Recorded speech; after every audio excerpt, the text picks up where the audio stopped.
अंतर्मनाचा वेध घेणारे news channel star city one. राज्यातील आणि देशातील राजकीय घडामोडी पाहण्यासाठी आणि इतरही बातम्या पाहण्यासाठी सबस्क्राइब करा स्टार सिटी वन। चंद्रशेखर बावनकुळेंचा हा विषय नाहीये। हा विषय फक्त बावनकुळेंचा आहे का मी असं मानत नाही। या राज्यातल्या कायदा आणि सुव्यवस्थेचा जो कचरा झालेला आहे, म्हणजे कायदा दोन आहेत का? एका बाजूला नरेंद्र मोदी समान कायद्याच्या गोष्टी करतात ना, कायदा सगळ्यांसाठी सारखा, पण या राज्यात तसं नाहीये।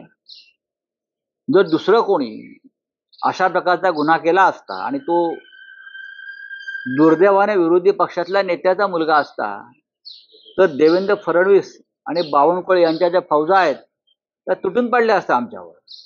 पण आज तुमचे प्रदेशाध्यक्षांचा मुलगा याच्या स्पष्ट दिसतो आहे। गाडी तुमची आहे, बावनकुळ्यांची। गाडीनं 6 गाड्यांना ठोकर मारली, 4 लोक जखमी आहेत, त्यातले 2 अत्यंत गंभीर स्वरूपात जखमी आहेत आणि ते जीवन मरणाशी झुंज देत आहेत नागपूरला। लाहोरी बारमधून नशेत धूत होऊन हे लोक गाडी बसले आणि गाडी चालवत गेले, गाड्या ठोकरल्या। त्यानंतर 2 ठिकाणी 2 वेळा झालं, हे सीसीटीव्ही फुटेज गायब केलेले आहेत नेहमीप्रमाणे। त्यानंतर नंबर प्लेट गाडीची काढून टाकली। पहा तुम्ही, गाडीचे मालक जर बावनकुळ्यांचे चिरंजीव का बावनकुळे आहेत, मग FIR मध्ये नाव का नाही? गाडीची मालकी तुमच्याकडे आहे, मग गाडी कोण चालवत होतं? ड्रायव्हरची अदलाबदली झाली, स्वतः गाडी चालवत होते महाशय शहजादे युवराज, पण अपघात झाल्यावर ड्रायव्हरला बसवला आणि ड्रायव्हरचं नाव घेतलं।